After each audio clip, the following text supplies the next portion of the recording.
We want to evaluate the surface integral, which is a double integral over the surface S of x squared z, integrated with respect to S, where S is the part of the plane z equals 4 plus x plus 3y above the rectangular region, where x is on the closed interval from 0 to 2, and y is on the closed interval from 0 to 3.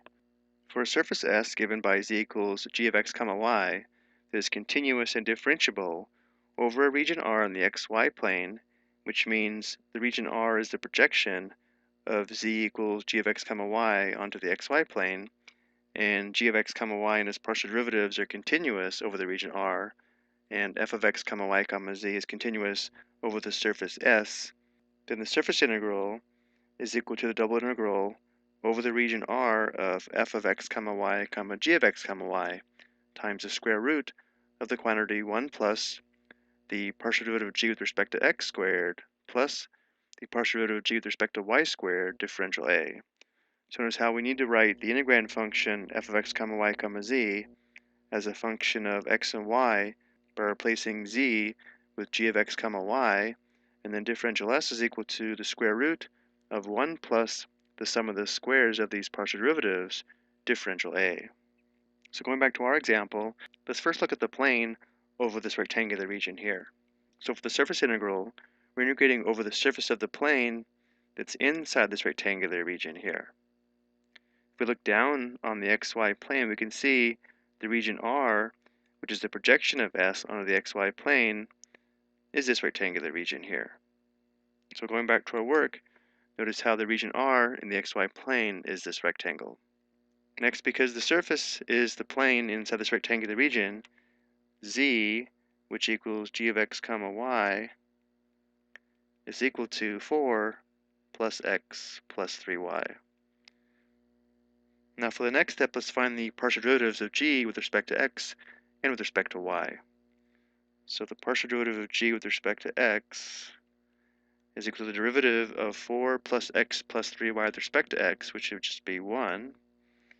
And the partial derivative of g with respect to y would be the derivative of 4 plus x plus 3y with respect to y, which would be 3. Which means the given surface integral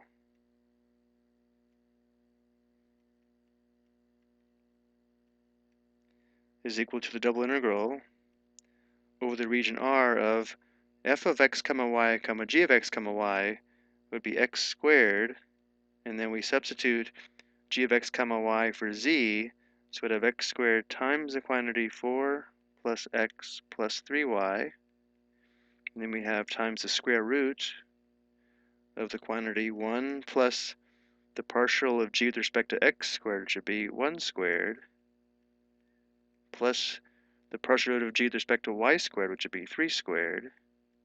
And then for differential a, let's use dx dy.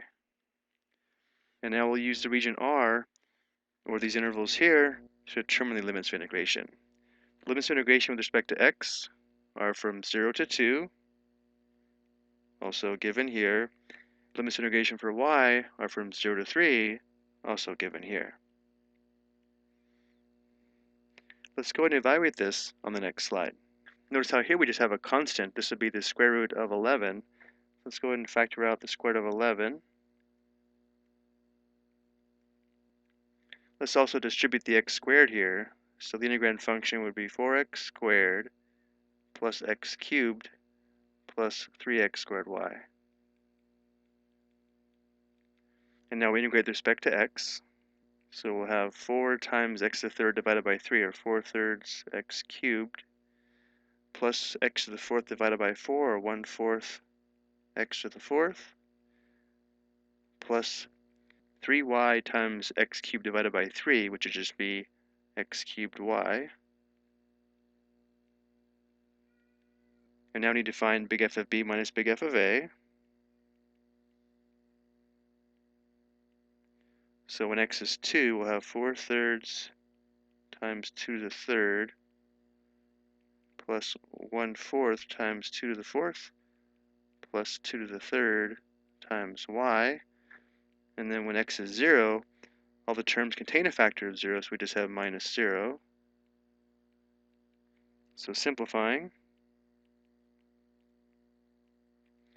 Here we'll have 4/3 times 8, that's 32/3, plus 1/4 times 16, which equals 4, and this would be plus 8y. 32/3 plus 4 is equal to 44/3, so we'd have 44/3 plus 8y.